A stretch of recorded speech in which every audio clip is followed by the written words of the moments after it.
Hey everyone, I'm Dan Sege from Hydro Ottawa, and I'll be hosting the ThinkEnergy podcast. So here's today's big question. Are you looking to better understand the fast-changing world of energy? Join me every 2 weeks and get a unique perspective from industry leaders as we deep dive and discuss some of the coolest trends, emerging technologies, and latest innovations that drive the energy sector. So stay tuned as we explore some traditional and some quirky facets of this industry. This is the ThinkEnergy podcast. Hey everyone, welcome back to another episode of the ThinkEnergy podcast. Why stand in line at a grocery store? Why visit a brick and mortar store to buy something? According to Jim Clifton, chairman and CEO of Gallup, millennials are disrupting retail, hospitality, real estate, housing, transportation, entertainment, and travel. They will soon radically change education, technology, the workplace, and energy. Could energy providers risk losing tomorrow's energy consumers to new competitors and market entrants who are eagerly waiting in the wings if they don't engage and keep up with what millennials want? Millennials are not as young as you think. Aged 23 to 36, the oldest millennials are quickly approaching their prime spending years. This new generation of energy consumers want information, products, and services that are instantaneous and accessible and on their terms. Is the energy sector prepared to serve them? This generation's behavior was greatly impacted by technology. Millennials were raised during the information age, the emergence of the internet, the launch of the smartphone, and smack in the middle of social media profiles. Did you know 86% of millennials are smartphone users? Over 84% of millennials are active on social media sites. 72% want to use their social media credentials to log into energy providers' portal. 79% want in-home devices that provide energy usage feedback and suggest customized products or services. And 61% are interested in signing up for an app that can remotely monitor and control home elements. So let's begin with today's big question. How can a digital native generation like millennials and Gen Zs impact the energy sector? Joining us today from across the pond, I have a multi-award winning filmmaker, author, entrepreneur, and LinkedIn top voice. Believe it or not, she was the lead singer for a death metal band, Mortad, and possesses an amazing understanding of the impact of technology on consumer behaviors. Listeners, I present to you Somi Arian.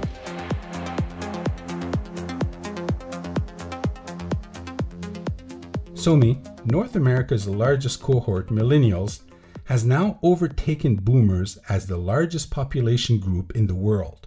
In my experience, a lot of energy companies struggle to keep up with the digital revolution millennials expect from brands.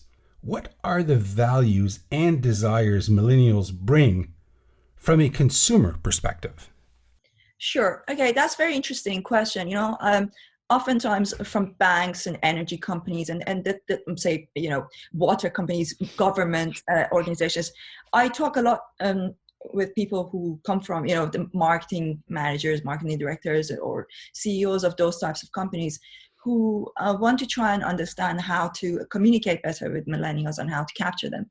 And they usually think that it comes down to marketing, but it doesn't. And I was actually talking about this to Lola yesterday, my colleague, because I had a look at some of their questions and I felt like they were very relevant, but also at the same time, they're not always necessarily marketing questions. Mm-hmm. One of the biggest things that I think a lot of these companies miss, which is why challenger brands come in and are able to cater better to these types of new audiences, the digital native audiences, is convenience. It's the reason why Amazon has been successful, because they've been able to create a new way of buying, which is more convenient. It's the reason why, bank challenger brands like, say, for example, Monzo has been extremely successful here in the UK. I don't know what it's like there, but I'm sure there will be some kind of equivalent of that. That's very successful there among the younger generation, and not just the younger generation, but the digital, driven, digitally driven, audiences. So, so what I love about, say, something like Monzo or Amazon, and what I think a lot of millennials love about it, and it's the reason why they've been successful, is that they make life so easy. Like everything is just so seamless. It just fits into our lifestyle really seamlessly. We want everything to be digital, but just being digital alone is not enough if it's very clunky.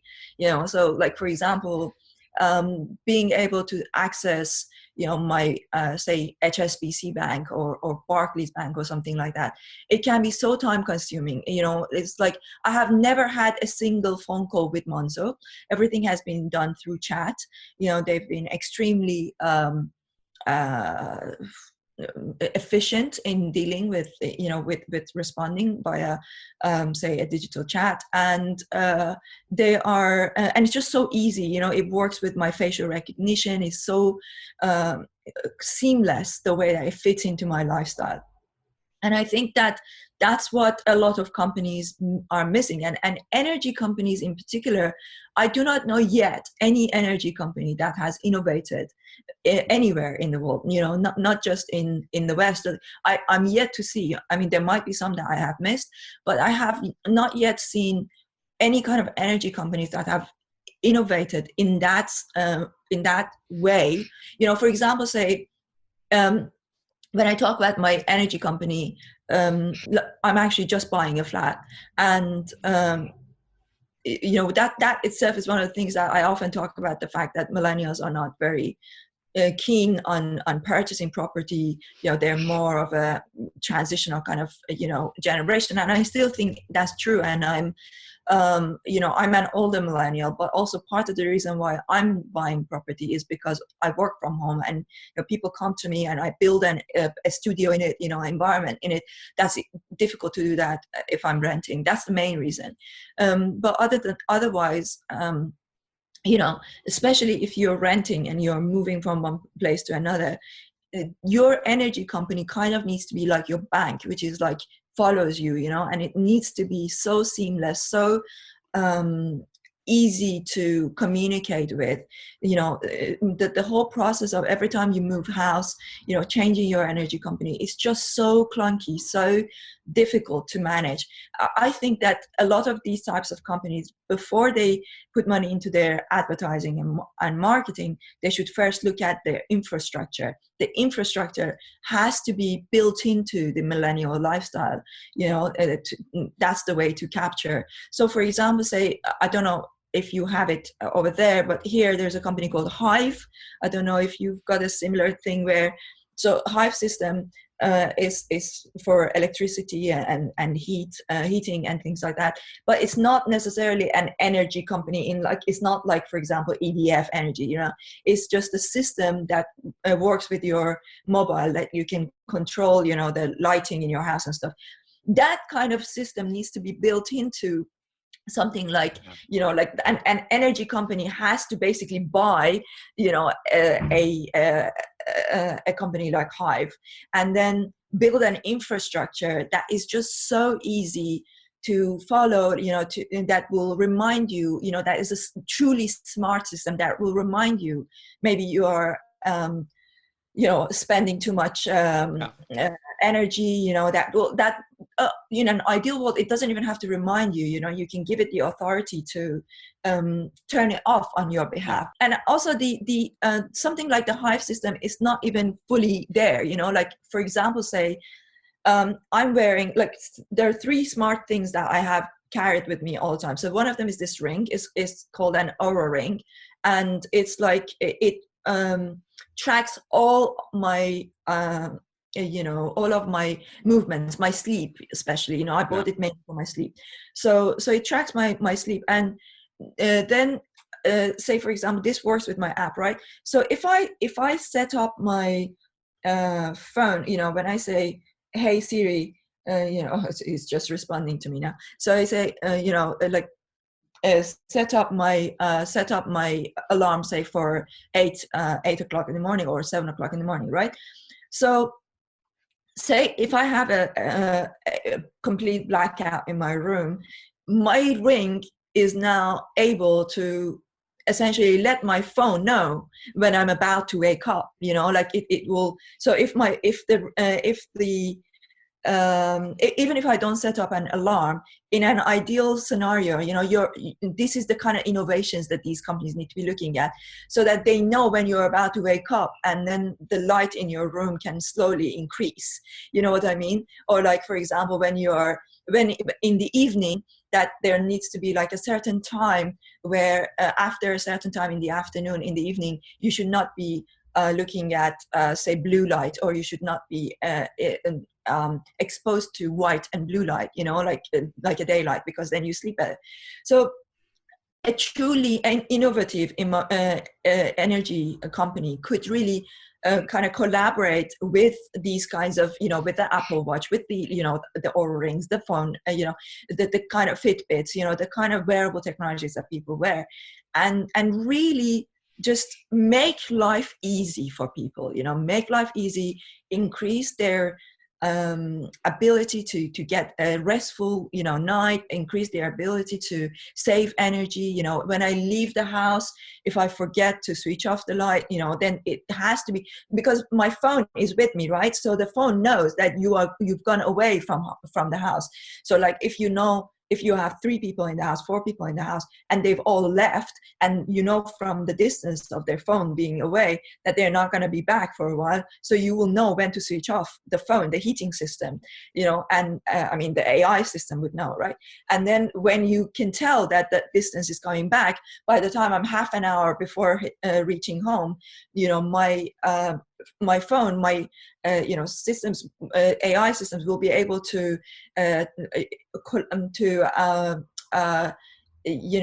what's the word I'm looking for?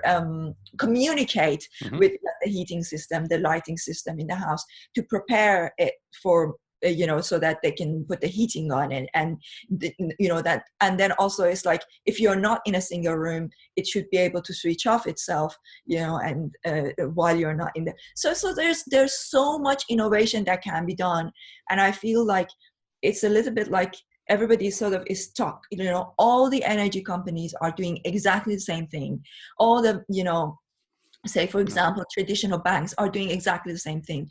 So I think to understand the millennial generation, the main thing is, first, you need to build your infrastructure to fit their lifestyle.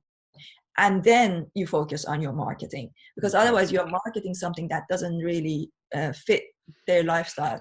And when I look around me, there's so many things that can be optimized, that there's so many opportunities for companies.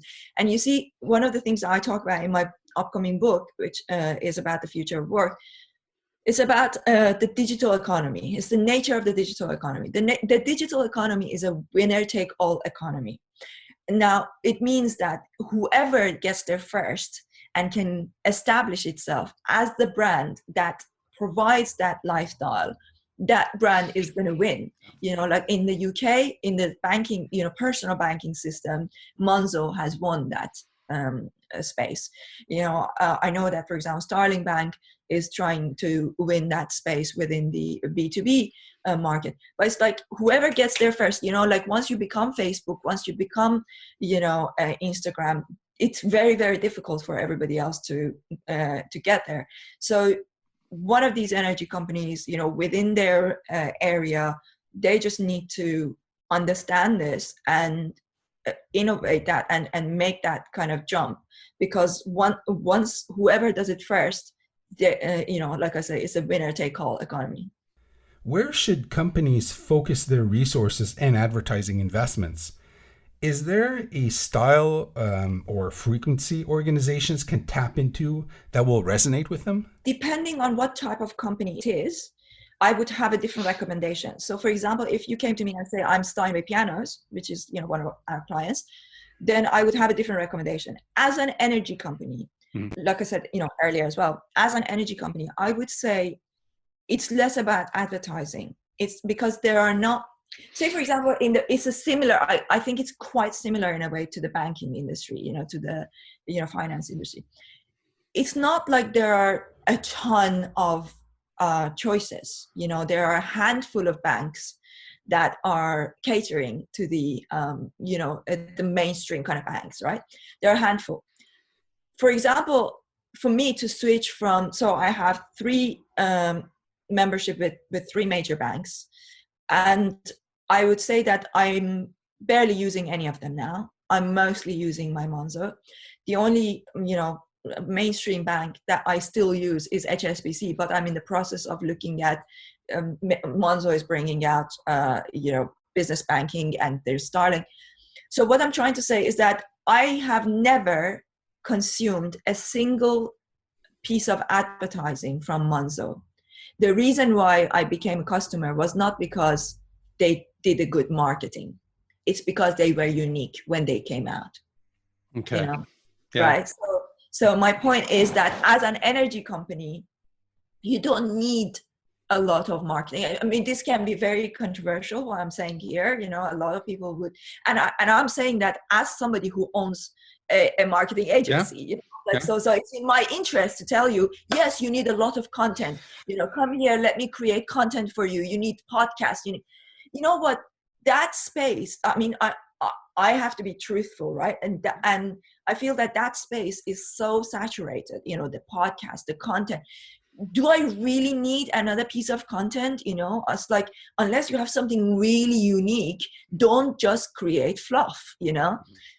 So I would say that in answer to that, again, it's not so much about how you communicate, but it's more about what you have to say. How are you different? How are you solving a problem for your customers? And I would say for a millennial audience, for me personally, definitely, it is a problem to have to deal with, say, EDF energies, or it is a problem because it's so clunky. Their system is so clunky. I want it to be simple. I want it to be like my bank. It's up to you to figure out how you do that. So if you can find a way to create that, you do not need much marketing, because it's kind of like Uber, right? Uber, I didn't start using Uber because they marketed to me. No, it was simply that one of my friends, that's like, I don't know, 6, 7, 8 years ago, she said, I've just started using this app. It's so cool, you can just get a taxi wherever you are. I was like, oh, okay, let me have a look at it. She said, here is a £10 voucher, I will share it with you. And if the first time you use it, and the first time I use it, I got hooked because it builds into my lifestyle. Now, I understand that Uber may have had a lot of negative things for, the taxi industry, just like Amazon has had a lot of negative points for, the mom and pop shops, that have closed down. But the truth is, as much as I feel bad for them and I feel sorry for how these industries are being disrupted, likewise my industry has been disrupted by technology, as a filmmaker, because this iPhone could potentially do a lot of things that a lot of people that I hire may not be able to do. I went to Japan, and all the way through I filmed myself with a phone because they couldn't pay for me to take somebody with me. It was a long way. So that goes to show that's my industry, and I talk about it a lot in my book. You cannot feel sorry for industries that you can empathize, but there's no point in feeling sorry with people or for people or industries that are being disrupted. Instead of feeling sorry, you've got to be quick, and you've got to create new innovative ways of capturing your market. Now, there are 2 ways of doing that. Either you create non-scalable unique businesses, or you create scalable businesses, like Monzo. You create scalable businesses that but you get there first. As we know, Somi, millennials are digital natives. They grew up with chatbots, smart speakers, and smartphones. With that in mind, how will voice technology, which you called the next generation of search engine, play a role in engaging with this generation? Where do you see the greatest opportunity for companies when it comes to voice? Yes, so voice is incredibly important. Like there's not an area of my life at the moment that you will never see me without my headphones around me. I have two, right? And as soon as one of them runs out of battery, I put it on battery and I take the other one. There's always one of these around my neck. I'm always talking to my devices, you know, I dictate everything to my devices. You know, if I want to write an article, you know, I dictate it. I just record my voice when yeah, all the time. Like I go for a walk and I'm thinking about ideas, and as soon as I have an idea, I just record it, and then I come back. And when I say record, I mean I dictate. So I'm like literally just talking, and it's typing. Yeah. And of course, it might make mistakes, but then you know, the more it's because it's machine learning. The more it gets used to my accent, the better it gets. So it's actually fairly accurate, and you also learn how to communicate with it. You know, like the angles you need to hold it, you know, the way to, you know the way to talk to a machine. Like, you know, it's a very interesting concept that we need to learn how to talk to our machines. You know, I know if I want to ask my machines, you know, for me, I don't use Alexa yet at the moment. I use Siri all the time.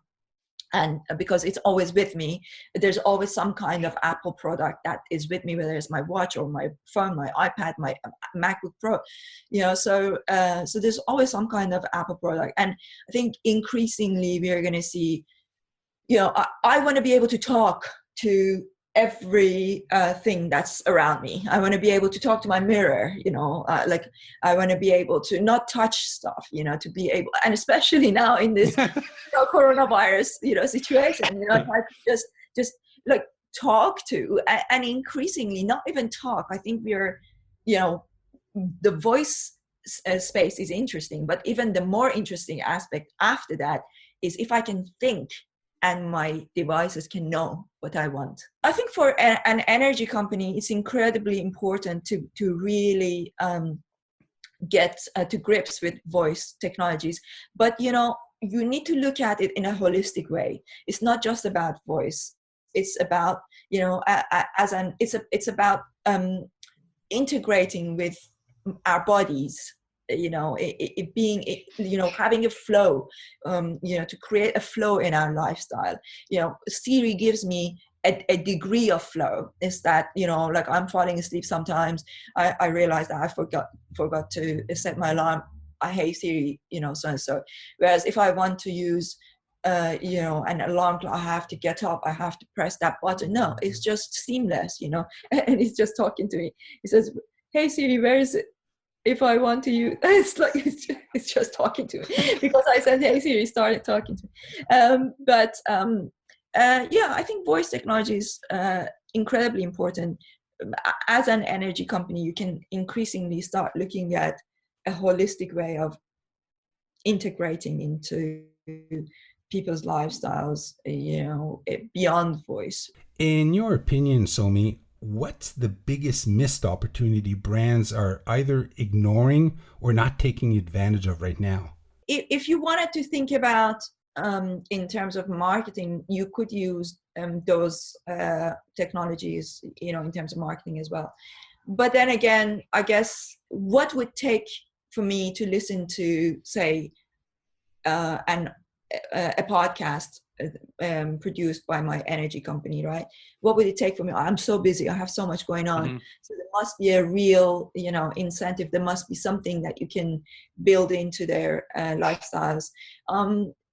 Other than that, I think there is really, I think AI covers everything, you know, like, you know, if you wanted to talk about what is a missed opportunity, it's not necessarily, what's a missed opportunity? It's not necessarily a single piece of technology. It's an approach. The approach is, so that the concept, you know, what Clayton Christensen is talking about, he calls it a jobs theory.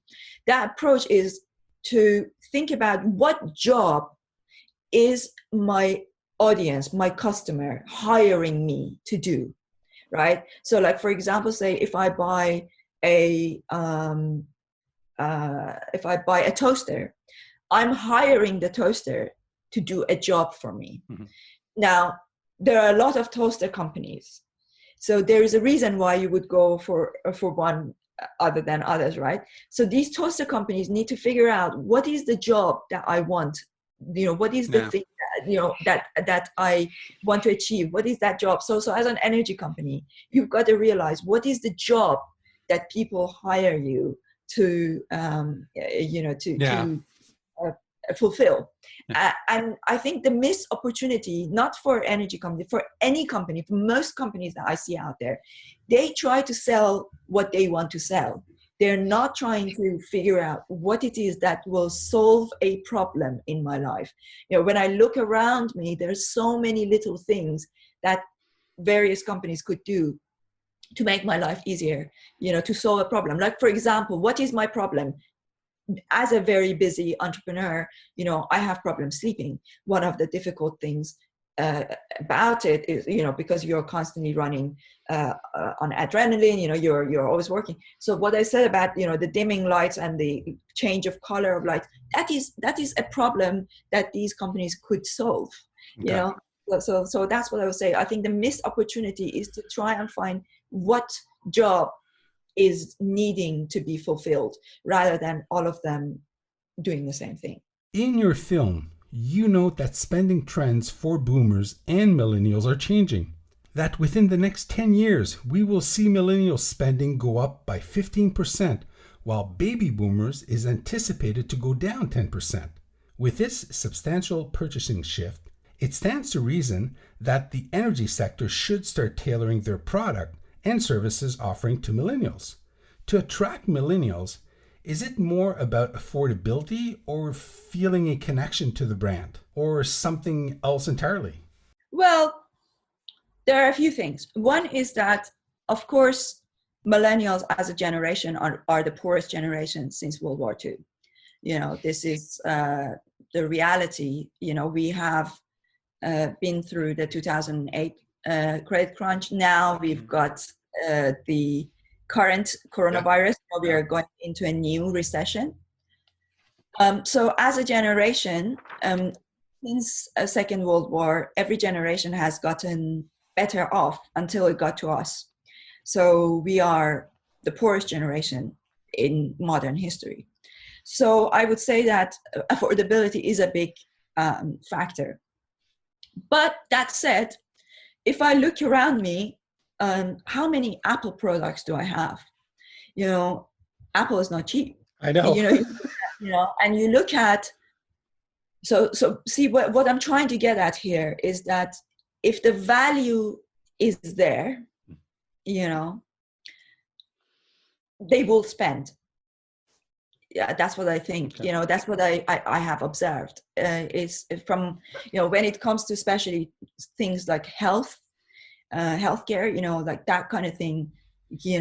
I spent 300 and something euros on this ring, whereas a Fitbit is 1/3 of that. But I went for that because it's more accurate, it's more convenient. I can have it in the shower, I can swim with it, I can sleep with it. It's always on my ring, on my finger, and I don't need to take it off. It's not like a Fitbit. I can sleep with it. It's so much easier.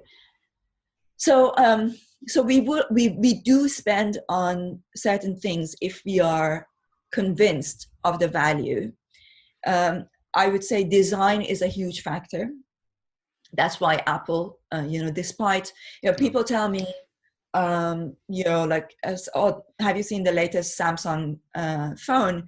And the quality of the camera is much better. I'm like, I don't care. It's not Apple, because I think that it's like, once you buy into it, so there are a few things, like once you buy into something, and and that company, hooks you in, like Apple has, like Amazon has.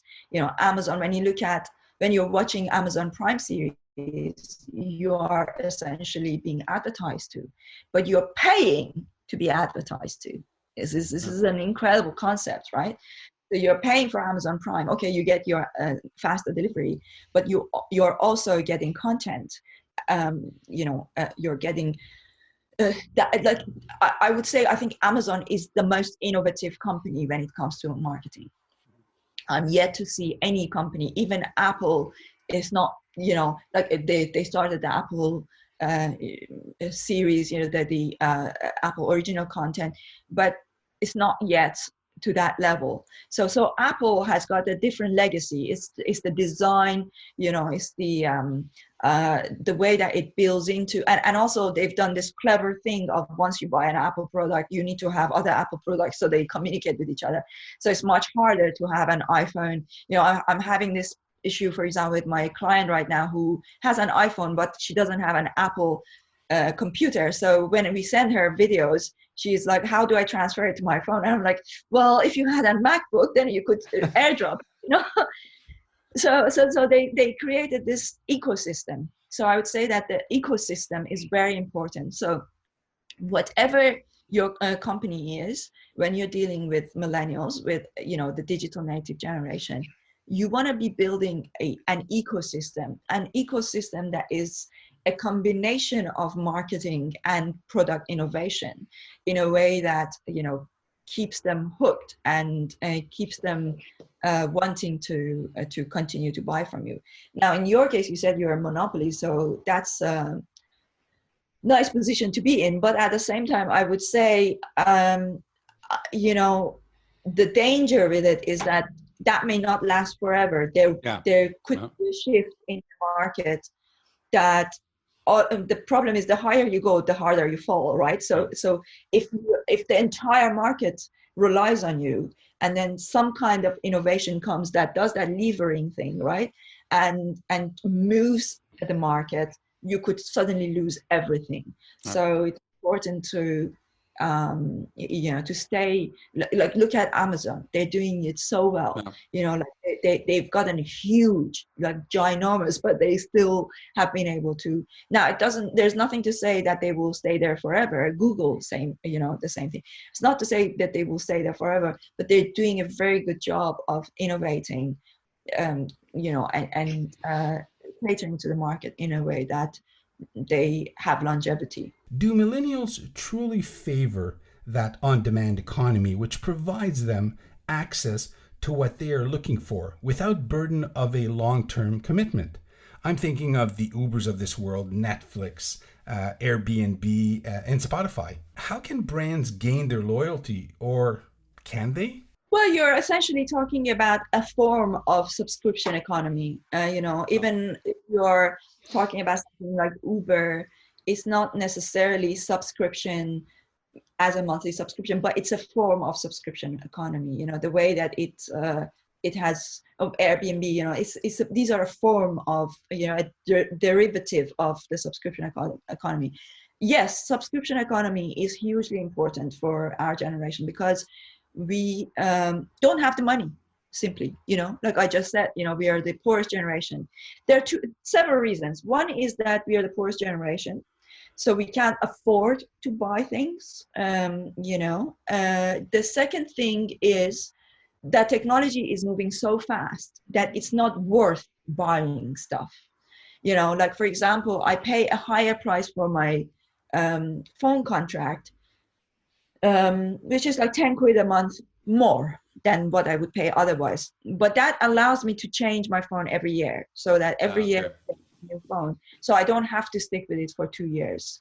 So I know when I get a new phone that I don't own that phone, that it's kind of like, it's just like I'm renting it in a way, But you have the latest technology.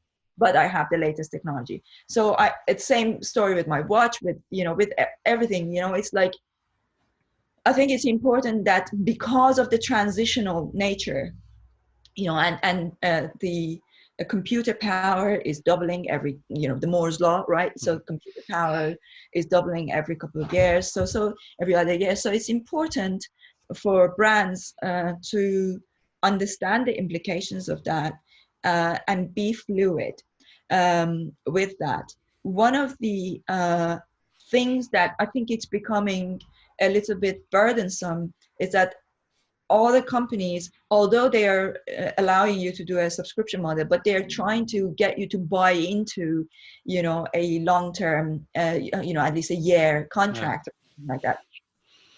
I think more and more you're going to see there will be new challenger brands that are going to remove that barrier. And if I have that barrier removed, I'm more likely to go with companies, because my needs change. Like I may not necessarily need, say, for example, I get a broadband, right? And I can't take that with me somewhere else for various reasons. But I get locked into having to pay for it for a year, but if a new company comes along and says, you know what, it's a monthly contract, like WeWork, for example, doing that in the workspace. Like you don't have to create, you don't have to have an office for a year, you can do it for a month, you can, if there is that kind of form of subscription economy that is more fluid, more flexible, I understand that it has implications for companies in terms of their, their infrastructure. Infrastructure.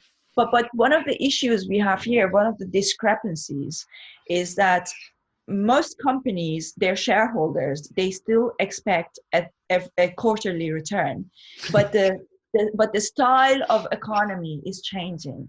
You can no longer build businesses necessarily on a quarterly return idea. You have to have a lot more flexibility. How you solve this problem, ultimately, I'm not a policymaker, but I can see this is where the trend is going, and the policymakers, the shareholders, everybody needs to change their expectation. You can't continue to expect a quarterly return when the needs of the market has changed. In terms of organizations looking to recruit for the workforce of tomorrow, what kind of work environment and culture should businesses look to curate in order to attract millennials? I have so much content on that. I mean, so there's like a whole, I could do a whole podcast just on that. But trying to put it as sort of concisely as possible, I would say there are a few things that companies should really think about. One is that they need to, the hierarchical culture has to go away. It has to change. It has to be more of a flat culture. It needs to be more collaborative because of their fluency with technologies. A lot of the younger generation, they find that they have abilities to find solutions to problems using technology a lot faster than what the infrastructure of the company allows them to. And if there is an open environment, if there's a flat environment where people are able to openly share those ideas and and build those new innovative ways of dealing with these problems, you will find that a lot of those problems go away. So I think a lot of large companies don't have that infrastructure or talent, or not talent, or they have the talent, but they don't allow the talent to explore those things. So I think the flat culture is a great way. If you're open to having a more flat culture, is a great way to capture them. The other thing I would say is convenience. We talked about this also in marketing and in huge factor. Make their life easy. Don't make life difficult for them. This is a generation that is used to having instant access, that is used to having, you can have any opinion you want about them. You can say, oh, they are entitled, or they are, why are they like that? Doesn't matter what your opinion is. The truth is that this is a generation that is used to having instant access, that wants a fluid and a seamless integration with technology. If you're not able to provide that, there will be other people who will. And, ultimately, there's no point in trying to trying to maintain something that is not going to be future proof or future robust, at least. So make their life easy, have a flat culture as much as possible, and integrate technology, be part of the conversation with them. Here's a good one for you. What kind of leader attracts millennials? And how can this industry leader today maintain relevance as millennials saturate the workforce? So what's really interesting is like the best person who works in our company, Lola, you probably have been talking. Yeah. She came to me. I didn't put out an advert to try and find her. She found me on LinkedIn, right? So she was attracted to the content, and there's so many people, so many opportunities like that where I get people contact me and say, like, Somi, I love your content. How can I work with your company? What that means is that just by putting myself out there, and communicating with my audience, in addition to bringing in business, it's also attracting, a generation that want to work with, with our company. And the funny thing is that she's incredible. She's amazing. She has the opportunity to work with so many other companies. She has the opportunity to get paid better elsewhere, because my company is small, and I invest a lot of money back into the business, so I'm not able to pay huge amounts of money, because we are constantly innovating and putting money, like, for example, making that documentary cost me a lot of money, right? So she, despite having the awareness that maybe she's not earning as much, but she likes to work with us, and so many other people that work with us. The reason is that I look after them in a way that is not, for example, I just invested on her behalf in one of our clients' companies, so like instead of, I know that I cannot pay her, what she truly deserves, but by investing on her behalf in a company's, I bought stock for her, essentially, shares for her in our company's, in our client's company. So what that means is that she has a stake, not only in my company, but also in our client's company. So part of it is like truly showing that loyalty going both ways, not just asking for loyalty, but showing loyalty by getting people to have a stake in your customers' lives, in your clients' lives. If they truly care about your clients because they have a stake in their lives, for different reasons. I always give this example of, say, if you work in a large corporation that maybe there are so many floors and you don't know everybody, right? And you bring in a box of chocolate into the company. Who will you take that box of chocolate to and say, would you like some? Who would you offer it to? You would offer it to the people around you, because those are the people that you know, right? So the more people you know, the more a company is able to create that level of transparency and connection throughout, to give people an opportunity to know exactly what's going on in, like, behind the closed doors, what's going on in the conversations. One of the companies that I really love in that respect, and I would say that its founder, Ray Dalio, is my role model in business, is a company called Bridgewater Association, which is a hedge fund. It's one of the biggest hedge funds in the world. And what's really interesting about this company, very unique, like these guys manage, say, 200-300 billion dollars a year, right? And the owner is about 20 billion. He's just his net worth. So, but one of the interesting things they do, which I had not heard before I started reading about his way of management and leadership, is that they record every meeting that goes on in the company, every single meeting, like, even with the highest level of the people that are, there is complete transparency. Okay. And then all of these meetings are available to every person who works in the company to watch, and there's a person that will just sit there and edit to shorten them, to make them, to get to the most important parts, so that people don't have time to listen to a whole 2-hour meeting. But what that's incredible level of transparency. I think like a company, say like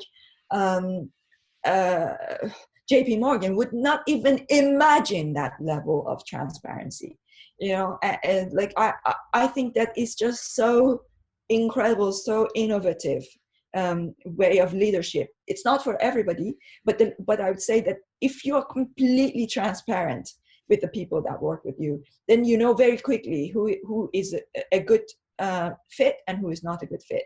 And I think that's worth doing. Somi, what are the consequences should companies not find ways to accommodate the needs and wants of millennials? They're just going to go out of business, because it's just evolution. That's what's going to happen. So they'll be able to cater to their audience for a while. Eventually, there will be this technological advancements and digital transformation will eventually get those companies to go out of business. It's why so many companies have gone out of business over the past few years, right? And then there will be events like this coronavirus that will accelerate that. So I think we will see in the next 6 months to a year a lot of companies that maybe would have lasted for another 5 years that will not last for another 5 years. Okay, Somi, how about we close off with rapid fire questions? What is your favorite word? Nothing special. What is the one thing you can't live without? My headphones. What is something that challenges you? What challenges me is being able to stay present. What challenges me is the way in which we get hypnotized by the story unfolding in front of us in life. When from the moment we wake up until when we go to bed, we are being hypnotized by a storyline in our mind that's completely made up of our own thoughts. That is like, judgments. That's what challenges me, is to be able to break that constantly, to break inertia. If you could have one superpower, what would it be? Is to be able to stay present all the time. If you could turn back time and talk to your 18-year-old self, what would you tell her? You will be okay. Don't worry. I would tell her. Very nice. Because I worried a lot. I was like, I was always stressed out. So I would say, don't worry, you'll be okay. Okay, lastly, Somi, I hear you're currently working on the release of a new book around the future of work. Would you care to tell our listeners maybe a bit more about it? Yeah, well, the book is, my publisher has contacted me literally a couple of days ago saying that because of the coronavirus, it's on hold. Everything's on hold. So because their publication, nothing is working right now. So it was supposed to come out in July. I don't know when it will come out now because of this. So we have to wait. It's ready for pre-order, and you can access the synopsis on my new website, somiarian.com, which we're launching. And it's about the future of work. It's about how technology is changing the career landscape. The book is called Career Fear and How to Beat It.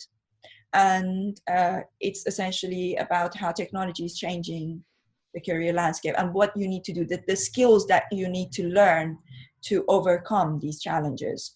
And the skills are 4 skills. It's emotional intelligence, critical thinking, and contextual creativity, and mindfulness. Now, mindfulness is the foundation of the other 3 skills. If you are able to, that's why I said about staying present, if you are able to stay present, nothing will shake you, nothing, you will not be, you will innovate, you will be in control, you will be able to keep your composure, you will not suffer. We've reached the end of another episode of the ThinkEnergy podcast.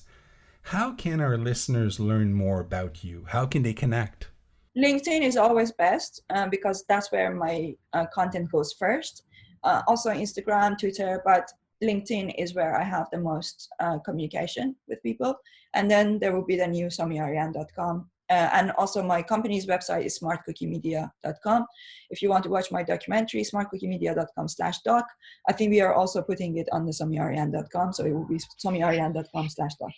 Okay, I'll have a link to it on the show notes because I really enjoyed it. Listen, thank you very much. This was truly amazing. I really enjoyed it. So thank you very much for taking the time. I know these are challenging times for everybody here, and I do appreciate and a lot of gratitude for you taking the time. Thank you so much. Thanks for having me. It was great.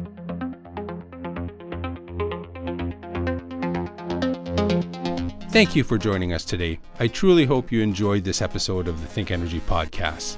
For past episodes, make sure you visit our website, hydroottawa.com/podcasts. Lastly, if you found value in this podcast, be sure to subscribe. Anyway, this podcast is a wrap. Cheers, everyone.